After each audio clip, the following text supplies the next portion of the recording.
Hello and welcome to Reanimated. This is episode 272 or thereabouts. My name is Stuart, and I am one of your hosts for this fine podcast about zombies. And joining me is the other half of the equation, H.A. Conrad in Brooklyn, New York. What's up? Hello. I'm good. I'm here. Still all COVID all the time. It's getting kind of real, dude. Yeah, you're right. It is getting more real. It's been real, but it's only getting more and more real. So we get 1 million new cases in the U.S. in the last 5 days. I mean, and the death toll is not. It's bad. Death toll is catastrophic. Yeah. But of recent news, we have now discovered that our downstairs neighbors has COVID, and we think possibly the neighbors across the hall have COVID. It's in the building. There's only 4 apartments, so, yep. And I'm not casting stones, but, the building was very quiet for Thanksgiving, let's put it that way. And now they're back. And I think that was probably what happened. Oh my. Yeah. So, okay. So anyway, we're being pretty careful. We're being very careful, and now even more so. And I hope that it seems as if they're both, it's mild cases. So I have some friends that decided to do what they would call smaller Thanksgivings, and I just think that the risk is probably it's exactly this, unfortunately. So that's a shame. But in California, we had an announcement from the governor on Thursday that he's doing another shutdown regionally based. Meaning that if ICU capacity goes below 15% in a region, and I'm in the Bay Area region, they're going to go back to a March, April, May sort of scenario of shutdown, which is a scary specter. And of course, the sheriff of Orange County has already said that he's not gonna enforce it because sheriffs in California anyway. But things are definitely escalating. I would like to follow up my little Thanksgiving statement with something, which is that, look, I think that it's in addition to that, I think that it's out there at much higher rates than it has been. And especially here in New York, where we were, super proud of the fact that we definitely flattened the curve and that the rate was just almost not there. I mean, it was pretty low. But now we're in the territory where it's definitely, I think you have to just be a lot careful when you're going out because a lot more people have it. And I think, quite honestly, I think a lot of people are probably asymptomatic or maybe symptomatic or may not yet be symptomatic and are kind of spreading it. And so I think that's in part what's happening. So I don't know for sure that that's what ended up happening with the neighbors, but I just think your odds of getting it are a lot higher now, and people have become just very a little too comfortable, I guess, in their, and it definitely was, hearing that the neighbors had it, was eye-opening for me, and both Bill and I are like, okay, well, we just have to batten down the hatches and kind of go back to our normal plan, which means, just being a lot more vigilant and careful and very much limiting the amount of time. We were doing, we definitely, in the sort of height of it in March, we're doing just very specific grocery runs so that we wouldn't have to go a lot. And we admittedly have fallen off of that. So we've been going quite just more often to the store. So we're just going to revert back to that and hope for the best and hope for the vaccine. So that news is kind of good, I guess. So we'll see what happens. And I saw the California news, and we actually spoke to some friends in LA yesterday, and they were saying, similar things. They did notice, though, at least from their point of view, a lot more people were wearing masks and things like that. So it seemed as if people were at least adhering to that kind of thing. But, onwards. Yeah, it's a disaster, literally, in every way. And then I'm looking at your New York case rate, and it's right back where it was in the spring. That's a huge bummer. This is what I'm saying, in that in the spring, people were being a lot more just aware of it, and I just think they aren't anymore. And now it's just I just think it's probably a lot easier to get it at this point because people are being less vigilant. So in California, it's almost twice as bad as it's ever been. in terms of case rate, Yeah. transmission rates. We're at 27,000 cases in the last 24 hours versus the highest we ever had was 15. So The one thing I did note, and I saw it, and then didn't, I wasn't able, I couldn't find the article again to put into the show notes, but basically it was somebody that was talking, it was like the different countries and people that were sort of on board with taking the vaccine. You know, they did kind of an informal poll. I wouldn't say it was the most scientific of things. So I hesitate to mention it because I always like to know where the polls are coming from and that they're not just sort of like these weird biased, strange things. But the interesting thing was just, you know, the number of people in the U.S. at this point, or like what they sort of like gathered was that like maybe 53% are willing to take the vaccine. Europe and the UK, like the UK was a little bit like lower, like maybe around 50%, maybe a little bit lower. France was at 20%. Oi. So like that to me was interesting. So, and they're like, the reason I mention it is because they are currently being really hard hit. So it's just going to be interesting to see as the vaccines come out, and hopefully as they're successful in terms of, you know, getting the distribution, things like that. Maybe we'll see those numbers go up and people might have more trust. But if you only have 20% of the population taking it, it really doesn't help very much. And honestly, even 50% of the population isn't enough. So we'll see how things go. I've been seeing a lot more. I don't want to sort of like talking about the safety of it and things like that, like a lot more articles like that out in the ether. So it'll be interesting to see. In zombie news, however, as we move forward towards, we're doing Fear the Walking Dead today. I don't think we've mentioned that, but we're starting into season 6, episodes 1 and 2 of Fear the Walking Dead, or Fred, as it gets auto-corrected to in our phones. In the news, Task and Purpose, which is a military website, military news blog and website, posted one of these things that they call That One Scene. It's like a series of articles where they try to break down what broke down in the Hollywood's portrayal or depiction of how the military does business.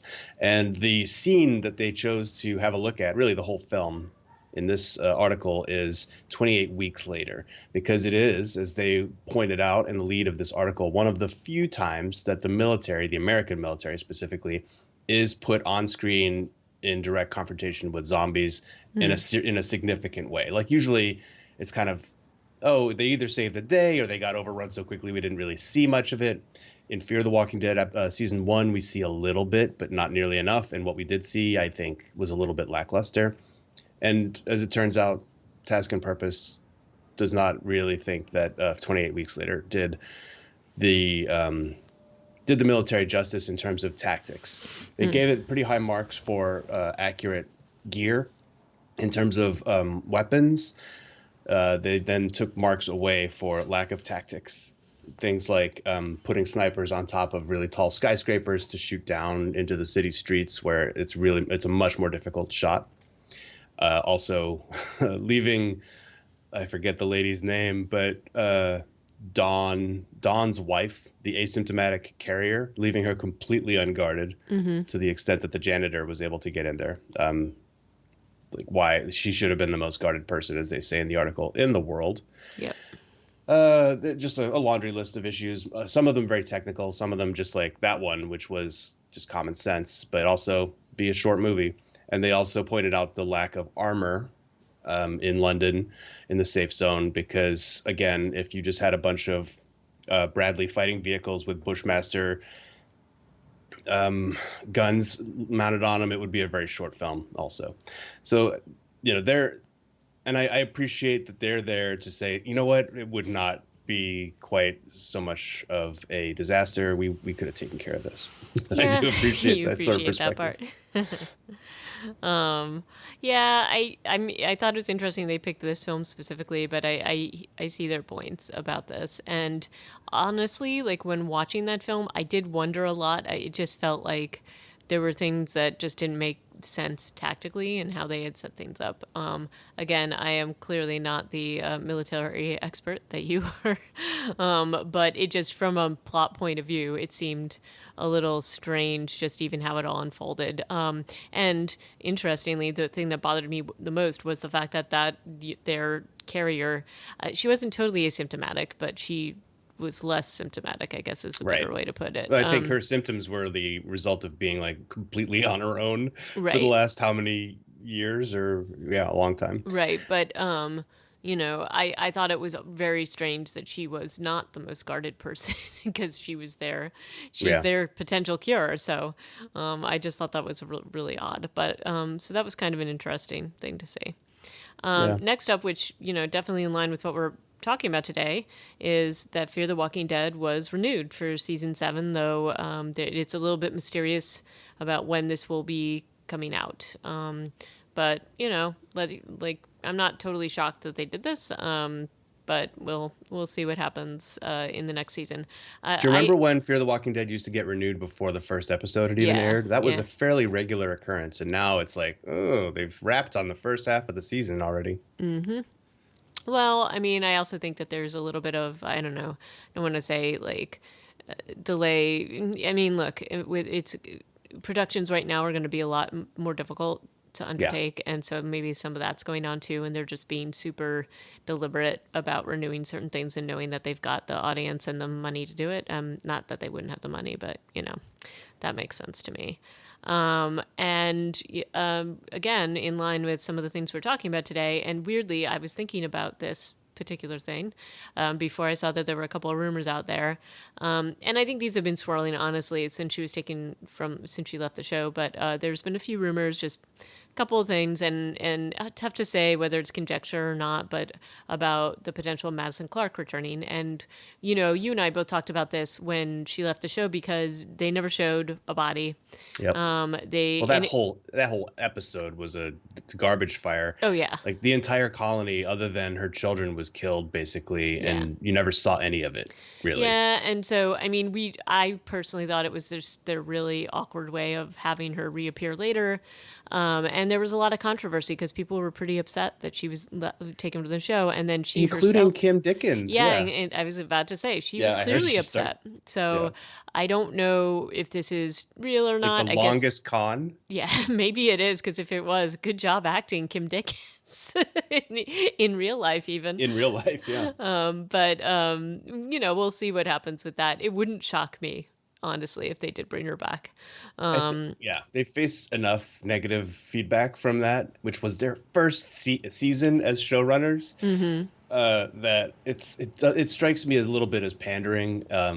If they do bring her back, because I don't think that was their intention. I think that they just wrote a really sloppy season ender. Oh, yes, they did. and they've been suffering the consequences ever since. Yeah.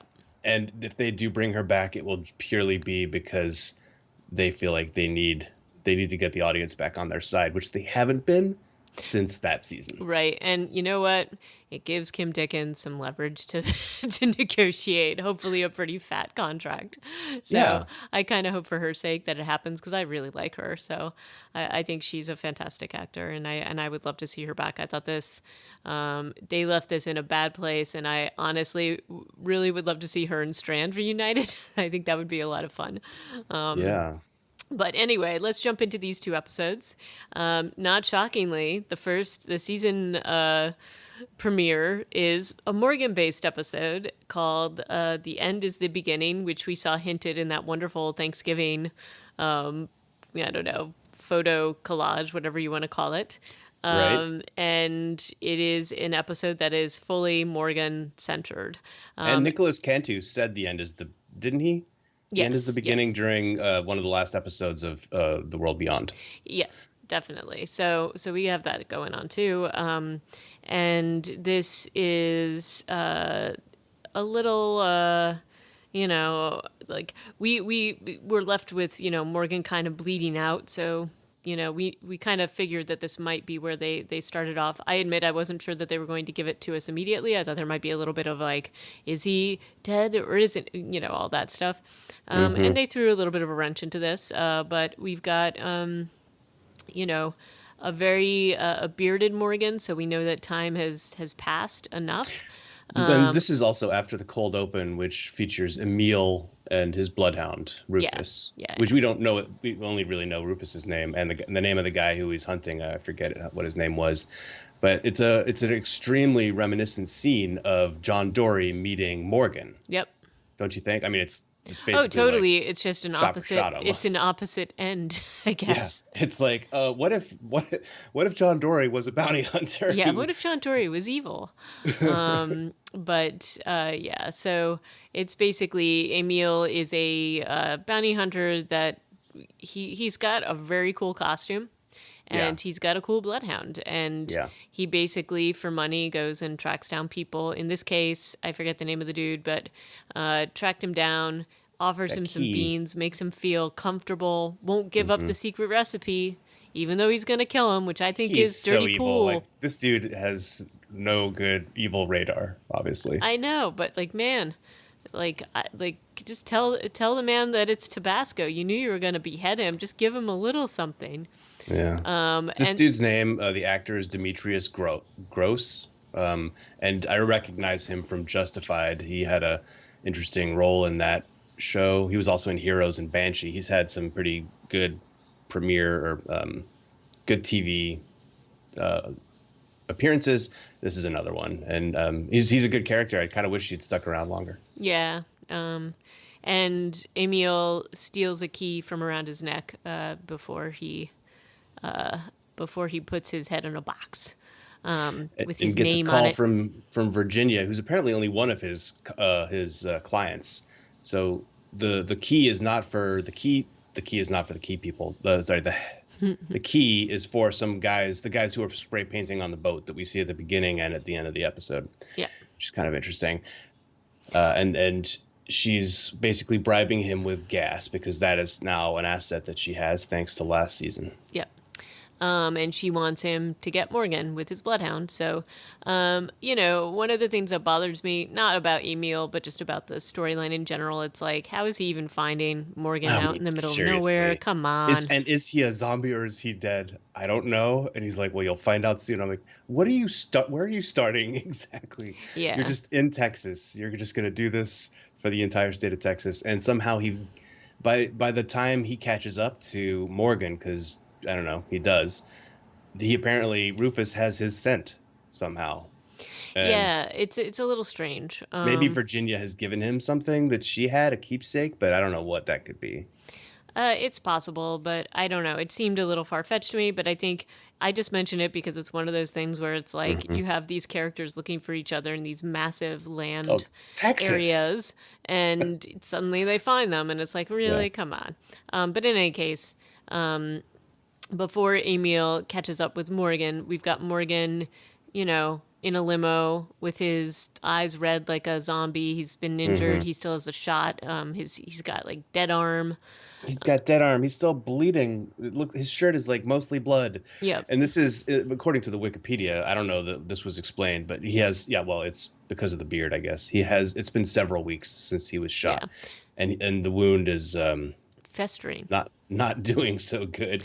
And it does have, though, the silver lining of zombies not thinking that he is alive. Correct. So they like kind of go by him. If he makes a lot of noise, they come back and really investigate. But in general, he gets a pass from them, probably because he smells like gangrene, is my guess. But Yeah. Now, I he, don't know much about gangrene or doctors or health. However, from watching Civil War movies, my understanding is you get gangrene, you have to cut that thing off. And if this is in his chest, so I'm not sure that I understand really the resolution of this little story. I'm not sure either, unless they like somehow like had intravenous antibiotics or something. Well, it looks like they have that in that dry lake Maybe, where he gets surgery. but I also agree from what I understand. I think you kind of have to cut the bad flesh away, which is pretty gross, and it's in his chest. So I don't know how that works, but apparently we're going to go with it. Yeah, we'll just go. But he goes, we get to see a little bit of how Morgan's been living in these few weeks, which he's grown a beard. He's That's how he's figured been out he's figured out how to do everything one-handed. Yeah. He is living in Climbing this ladders. very cool water tower condo, man. Yeah. It It's, is like a 3-story walk up, though. I mean, I will tell you, in Brooklyn, that thing would command a pretty high price. There probably are water towers in Brooklyn that people live inside, honestly. They're still actually used as water towers, but I do know a few years ago there was somebody who was hosting this like dinner in one, and it's still like full of water, so people had to like climb down, and it didn't seem like a good idea to me. But in any case, I'm sure there are a few around here that we don't know about. But in any case, we get to see how he's been living. He runs into Isaac in his travels, and this is how he also runs into Emil. And What's your Isaac, take on Isaac? I mean, his story. I think this episode is good in the way that they manage this relationship between Morgan and Isaac. It's yep. very back and forth. It's a pendulum, right? Mm-hmm. But yeah, like, and that's kind of what I like about it is that you're not really sure where Isaac's coming from, whose side he's on. You're not really sure, and Morgan certainly isn't, because it seems like every 5 minutes he's holding him at spear point and saying, "Who are you? How do you know what you know?" Well, and look, maybe you could consider it repetitive, but I also kind of like the way that they don't let Isaac be just an open book from the open. I think that, you know, to me it was a little bit funny somehow how the pendulum would go back and forth, because it's sort of like Morgan's like, "How do you know me? How do you know my name?" And it's like, well, dude, you and your friends left all these videos everywhere in this strange way. For apparently a lot of people have watched them. Isaac was one of them. And Isaac also was a former henchman for Ginny, or not henchman, but he worked Ranger, for her, yeah. Ranger. And even he explains that to Morgan, and then Morgan, of course, has this like distrust of him and all of this stuff. But Isaac is doing, you know, one of the things I really liked is that, you know, he's like, "Hey, your shoulder is gangrene. You don't want me to do anything about it? I'm going to give you some of these pickle chips," in the most thinly veiled ad that I've ever seen on the show. That was even worse than the Mountain Dew thing in The Land Beyond, or The World Beyond. I honestly, because it's not. Did they say the brand name? No, but it was very prominently. Yeah. Like, would you like some of these Lay's pickle chips? Like, come on. Anyway, but it made me laugh. I used to drink this stuff like water. I mean, I feel like, I don't know. I still think the Mountain Dew was more brazen. Yeah, but in any case, he's, you know, ad aside, he is acting as Morgan's group had acted, which is, look, I'm going to treat you with kindness and try to help you versus screw you over. And he honestly, he knows, like, I do like how they unveil that he knows a lot more about Morgan and his group as the episode goes on. And then especially, Isaac does jump into action when Emil shows up on the scene with the dog. And you know, he knows that there's a danger to himself. He does. And he still goes out and he still lies to Emil. And Emil looks like somebody you don't want to mess with, clearly, because he's got this crazy weapon. He also like acts like he's a human lie detector. So there's that too. He does have a certain element of mustache twirl happening. But you know, Isaac plays it off well. And the Bloodhound apparently has Morgan's scent, and it's a pretty cute dog anyway. But you know, Isaac basically. What I don't understand is how Emil didn't find Morgan on the ground outside if he's got a bloodhound. So that was a little strange. But in any case, Emil goes off in opposite direction to find Walker Morgan, or supposed Walker Morgan, and Isaac is left to help Morgan out, drag him back to his water tower, which, again, Morgan has conveniently wrote the location on his bag. Like, but the coordinates, which... I mean, and I guess Isaac is a former Marine and maybe is really good at just like interpreting coordinates and finding them, and has a map and everything. Or maybe he has a GPS. I don't know. It does seem a little far-fetched, though, that he's able to drag unconscious Morgan all the way up into the water tower also. Yep.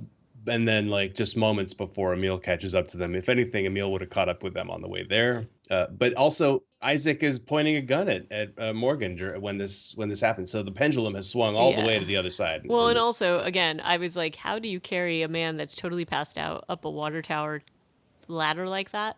It seems a little bit crazy. But anyway, Yep. they're in the water tower. And then, but the ludicrous part is that Morgan's like, how did you know to bring me here? You wrote the coordinates on your bag, man.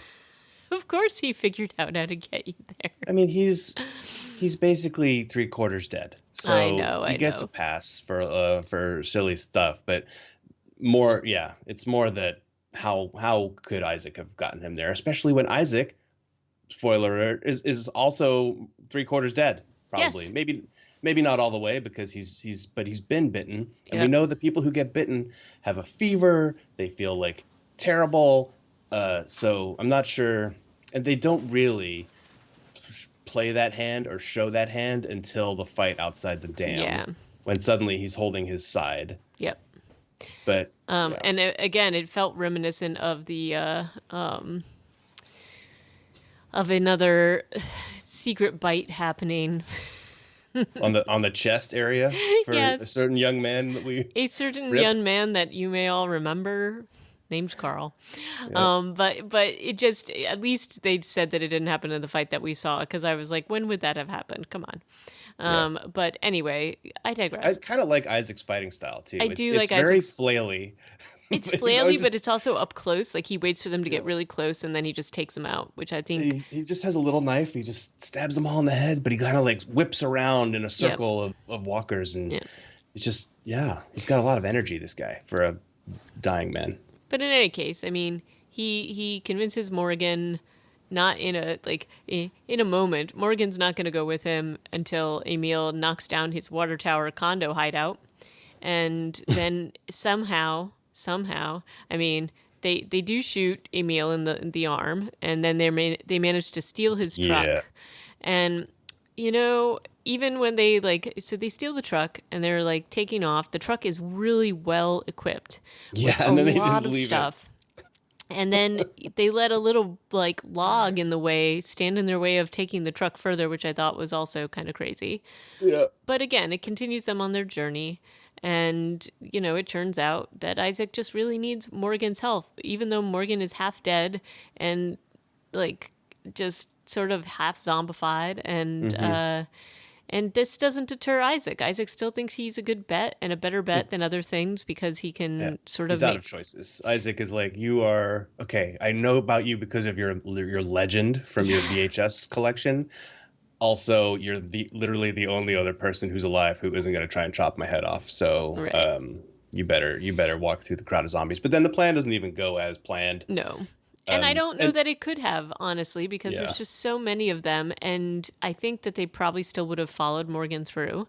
It's not like there's a huge barrier for them to. Oh yeah, Whisperer style. Yeah. Yeah, but in It's any not really case, clear to me how they've kept the zombies outside. Is there like a metal grate or something that they're it looks using? like it's just sort of like a weird little maze, and they just expect them to not come through, because they do eventually. Like, as we saw, one came through later on the episode, but Or he might have just come down off the wall. This is the thing.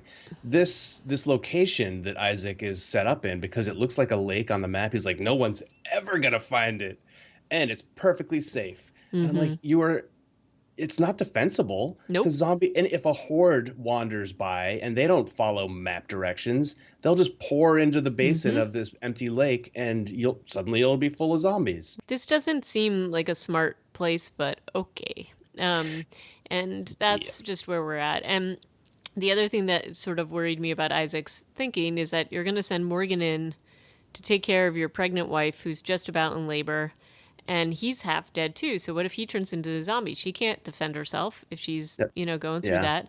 And then he's like, I've got to go around 2 days to get into another way. And it's like, okay, well, there are a lot of walkers down there, but we've seen you both in action. How about the plan? And this is ultimately what happens, but how about we just plan to take them out? Lure them over here so they're a little bit more dispatchable, and we'll Onesie just take them twosie. out. Yeah. And ultimately they do that, but not in that way. Not And really, not really as designed, yeah. no, Because and ultimately Morgan is not in any shape to fight. The way he no. does, the way they make this happen is like through superhuman stuff. Hmm. Like 5/8 dead Morgan now falls down because he can't walk Right. because he's so close to death, and then gets up and groans really loudly, summoning a zombie, which then Isaac has to shoot with the last bullet that they have, and then they have to go into like melee mode. Hmm. And yeah, it's incredible. They kill probably 50, it looks like 50 walkers, Hmm. maybe less, maybe 30. But when this compared with World Beyond, Right.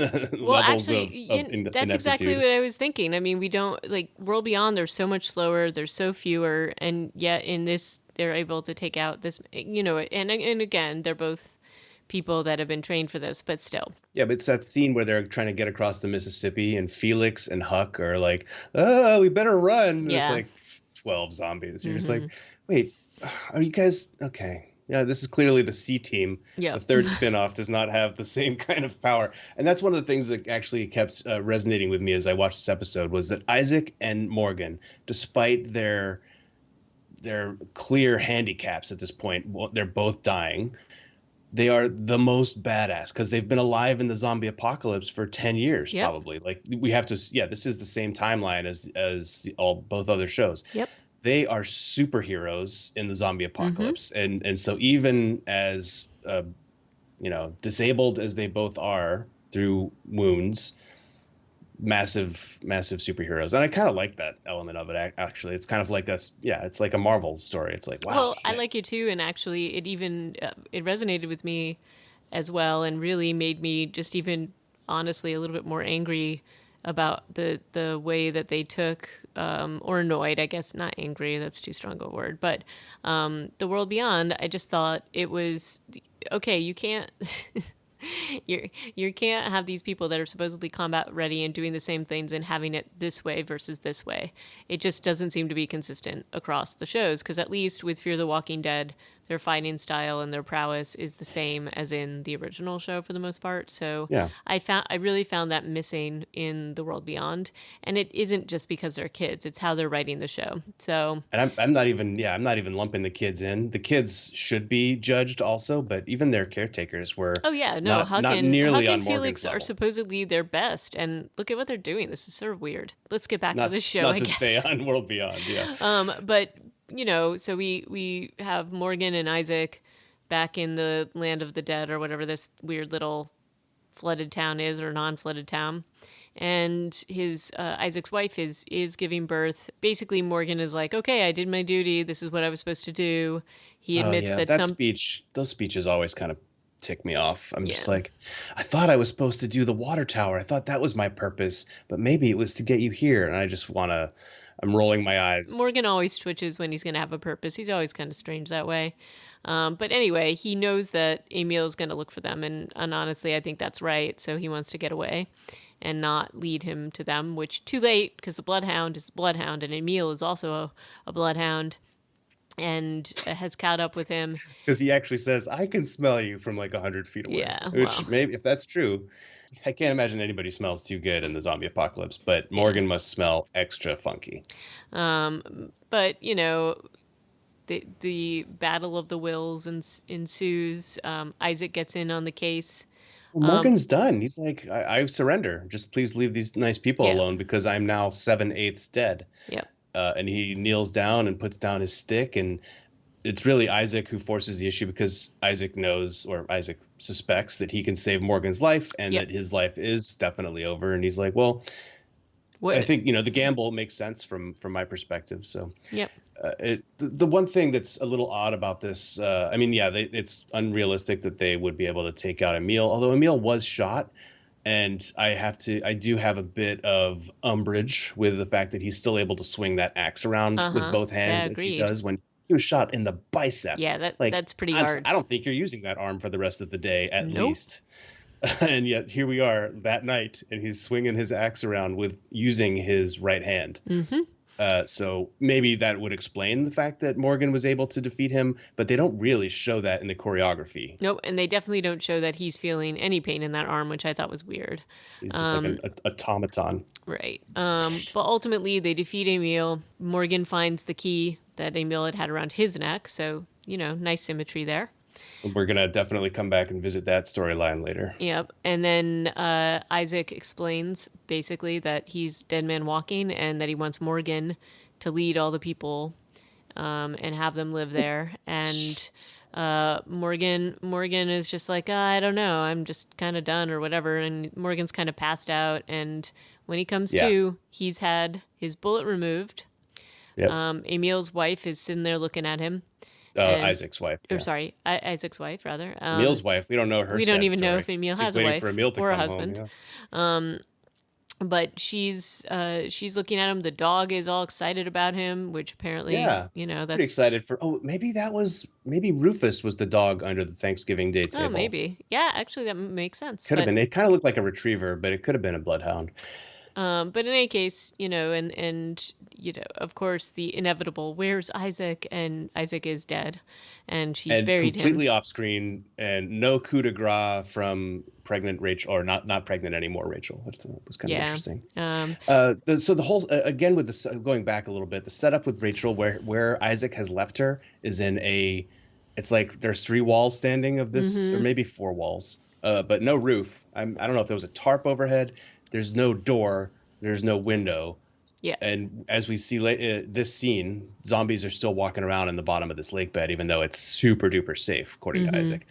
And so Rachel has been there for how many days, we don't know, in like going through contractions, and is expected to hold down this completely unsecure location, which I thought was a bit of a stretch. But also something about the bottom of the lake bed is just rainbows and puppies, with the exception of Emil coming in to say nasty things. Right, and also she has somehow managed to bury Isaac, despite the fact that she just gave birth. She's hanging out with the baby. Gosh. She's carrying. She is also 10 years into the zombie apocalypse. She is a complete superhero badass. Well, I'm not doubting that she is. I'm just saying that it shows that at least some time has passed while Morgan's been passed out, and it doesn't look like they carved all the gangrenous flesh off of him. There was a chunk of. There's a chunk of it, but not enough for like what you would smell him across the valley. Yeah. In any case, now Morgan's all re-energized to be bringing his people back here, and we get into the next episode. Well, he fashions his axe into now like a pole axe. Was that in this episode? I think. I don't know, but anyway, he has Emil's axe, and he's good to go. And his eyes are no longer weird and red, which had been advertised like through every single thing that we've seen leading up to this. So that was quick. But he does also talk to Virginia on the radio at the end of this episode saying that Morgan Jones is dead. You're dealing with somebody different now. And he's wearing all of Emil's clothes. Yeah. And it's pretty weird. It's a little weird. Oh, yeah. This guy, he's been living outside like me for months or maybe years. Let me put on his clothes because I'm sure that they are just perfect. And also Emil's like super tall. So that duster alone is going to be like, Emil is a big man. Compared to Morgan was able to hem everything I don't know. Nicely. I also want to address the fact that we do see the people who are waiting on Emil to deliver the key down on a beach, and they're like, they should have been here by now. We're gonna have to go wait somewhere else. We can't do it without that key, and that's all we know. Yeah. But they're spray painting the end as the beginning on the side of a boat. No idea why. Yep. And there's also a conversation between Isaac and Morgan in this episode where Morgan is talking about who saved his life. And somebody saved his life at the end of last season and dragged him to that water tower, maybe, or somewhere, and gave him a note that said, I heard you don't know me, but I've heard your message, and there's still more work you have to do, or something, words to that effect. Yep. He doesn't know who it is because they haven't been around since he regained consciousness. Yes, but he took this message as the unspoken rule to build water tower condo. Yes. This is why I must build my community for grace. Yeah. And so I will share with you that one of the rumors I have heard is that person who saved him is Maddie Clark. Oh, well, that could be the case. So we'll see. Now we have a handwriting sample, so we can always go back and watch and see. See if she was ever writing things down. But let's talk about the rest of the Scooby Gang now that we got Morgan out of the way, and this goes into we get to see what everybody else was up to. I don't have as much to say about this episode other than It sets up a couple of things. One is that we see that Virginia made good on her promise that all of our other heroes are kind of separated, for the most part. Strand is kept with Alicia, but they're doing horrible things. They are literally shoveling crap for the community. And burning it. And burning it. There's the inevitable sort of friction between them and the Rangers. And, they introduce a new character here, which is Virginia's kid sister, Dakota. I don't know who wouldn't have been able to call that, given when they just heard her name is Dakota. Come on. Also, she kind of looks like Virginia, but yeah, we found an actor who kind of resembles. Right, but in any way, we see them, being brought because they got into a little skirmish with some of the Rangers. We see them being brought to Virginia.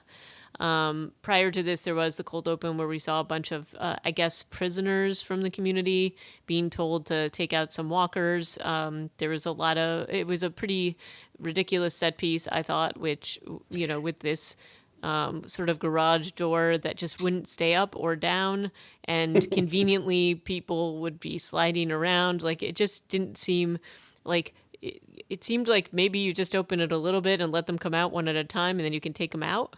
And that's not what happens, but we see that there's this thing that Virginia wants in this garage or whatever it is, but it's so we know that she's doing weird things in this community and that people are putting their lives in danger. Unclear what's in this is the MacGuffin that they're going to be going after in this episode. And it's such by the end of the episode, I'm sorry, but yeah, the MacGuffin totally backfires from me. Like, this is the second time I've watched this episode and I had already forgotten what the MacGuffin was. And when I got to the reveal again at the end of the episode, I was like, oh my God. Yeah. And the reward was the friends we made along the way or some bullshit. Well, and I also don't really buy it, but we'll talk about that. But in any case, we've got. But hold up, let's quickly. I mean, the last episode was Michael Satrazemis and Chambliss and Goldberg. Longtime director and showrunners. This one is directed by Lenny James Morgan Jones himself, and written by Nazrin Chowdhury. So I don't know that person's story, but Lenny James, this was his first ever directorial debut. Mm-hmm. And I remember we talked about this when there was some behind the scenes stuff going on, and he was really happy that Coleman Domingo was heavily featured in this episode because Coleman's also directed several episodes and was able to be a mentor for Lenny James, which is cool. Yeah, I mean, and it's like, look, I think they did sort of show the things that are, they basically catch you up with what's happening, which is basically that all of our friends, the only person that we don't see is Al or Althea. We don't see John and we don't June. see John, Dory, and what is her name? June. But, we've seen what the other cast members are up to. There's also, who the hell is Janice? Yeah, I don't remember, but I figured she was going to bite it, basically, because I couldn't remember. By the time they were the giant, like, caravan, I guess they had a lot of characters that we hadn't seen. There's, like, the rabbi and all these other people who we haven't seen since last season. But I would have hoped for a recap that would include WTF Janice. Yeah. Because that was just like, yeah, I'm here. I just figured she was a red shirt. I mean, she must be, because otherwise, why? Yeah, I kind of half thought that she got eaten, but then she shows up at the end of the episode on full auto. Yeah, but I mean, the gist of this, and we see Charlie and everybody, but the gist of this is that, we've got Daniel Salazar supposedly lost his memory. He's close enough that he's cutting Virginia's hair. Tactically, Virginia makes a lot of weird mistakes, and in this, I thought it was strange to allow him this close to her with a pair of scissors, because you know what? Only takes a minute for him to regain his memory, or if he's faking or whatever, and he can take you out. And I just thought that was a dumb thing to show. But apparently she thinks he's harmless enough because he forgot his memory. He lost his memory. And she doesn't know about his Panamanian, assassin days. Maybe, but even so, just to let somebody that close to you that you viewed as an enemy seems dumb to me. Yeah. And, he was never one of the people on the videos, as I recall. Oh, maybe he was. I don't remember. The videos were a giant pain in the balls anyway. But then, she basically is like, okay, I'm going to send you guys into this warehouse thing, and you're going to get whatever this thing is. And everybody's like, oh, whatever's in there, she really wants it. And Dakota helps seed that. Yeah. And Dakota's kind of a Trojan horse in this episode. Well, and it's also like Dakota's like, oh, I hate my sister, so I'm going to follow you group of people. Like, I don't know that she would have that much trust, but I guess she does. Again, it's the And stupid videos. This is her whole reasoning. She's like, I've seen your tapes. yeah, And even Strand is like, great. yeah, Our popularity or whatever precedes us. yeah. Yeah. Again, I find it unlikely she would let any of them live, but okay. So Strand and Alicia have some talk about taking out the Rangers in this camp, this prison camp, I guess. A penal camp is what it probably is. And ultimately, Alicia convinces him not to. There's a lot of back and forth in this about who Strand is and reminding him who he is and that he doesn't want to do bad things. He does do a very bad thing. Yeah. And ultimately, despite his sort of wrangling back and forth, decides he can't be around Alicia because he's going to have to do some bad things, I guess. But ultimately, the MacGuffin is that in this warehouse, after they kill all the walkers that are coming out of it, there's nothing in there. And And two Rangers get eaten for silly reasons because they're trying to yes, save Dakota, and Dakota gets two people killed. And I don't think there's going to be any kind of comeuppance for that. right. And, ultimately, Virginia comes in and says, "Oh, you know what? This is what I wanted. You're a real leader. You can go now lead my army, and I'm going to trust you to do that and not turn them against me." And all of it is ridiculous. So silly. And again, you would have thought that she would have just killed them all on the spot, given what they just did, quite frankly. And also the danger her sister was in. And they killed Rangers. It just feels just absolutely ridiculous, especially since we saw what she did before. And I kind of think they're going with this. Oh, Virginia's a little crazy, so she's unpredictable. But they haven't sold that enough for me to buy that this is what she would do. Yeah, Virginia's still not a super strong master villain No, or mastermind, and this plot arc with Strand, even though they do their best to show that he's going to go through this, transformation again. This is taking him back to the amoral or immoral version of his character from season 1 and 2, which it took a long time for good reason why he changed his stripes. And so I don't really understand why they're like, okay, yeah, this guy's had a past which was kind of douchey. Let's revisit that. It feels repetitive. well, it does, except that not to feed the rumors, but if you're going to bring Madison back, maybe it's to bring him back, like back around to that way of thinking, because her appearance could probably spur that transformation again in him. And the other piece of this is that, they showed the Daniel Salazar loss of memory. We see him interacting with Strand and with Alicia and with Charlie, and they really are trying to hit home that he's lost his memory, but clearly he hasn't. Or it's coming back because of the traveling Wilbury songs Charlie told him he taught to her. I don't know. But I don't know. The way his body language and the way he talks to Morgan at the end of the episode, where he clearly knows Morgan and he straightens up and he's his old self immediately.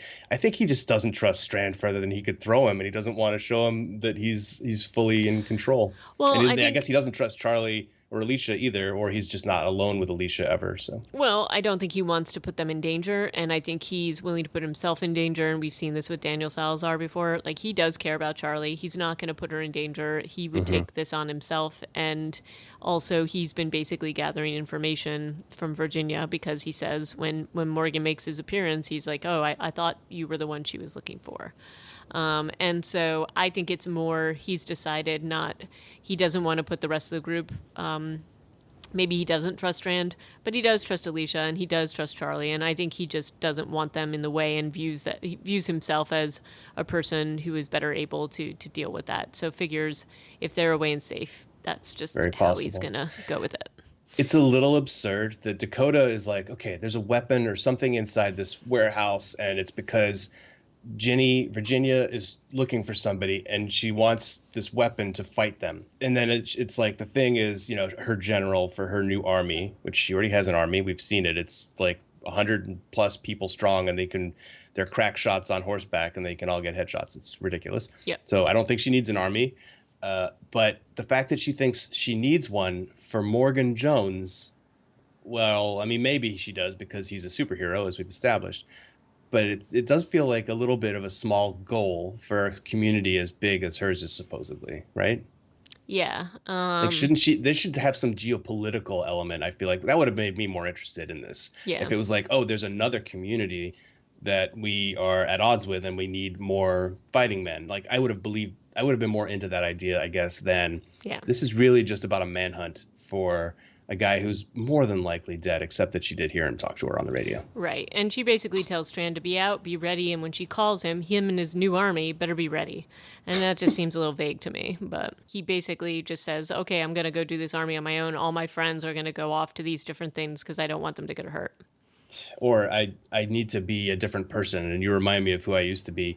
And I'm like, which person that you used to be? Because you've been a few different people. Clearly, I think you're trying to go back to land developer Strand with more guns and stabbing of Sanjay's. Yeah. Well, I guess we will see. But let us know what you think of these two episodes. Send us an email, reanimatedpodcast@gmail.com, reanimatedpcast on the Twitters, or leave us a note on our site, Wait, did I say this wrong? Reanimatedpodcast.com. Did I say the Gmail part? I don't know. Thanks, everybody, for listening. Until next time, ciao. Bye-bye.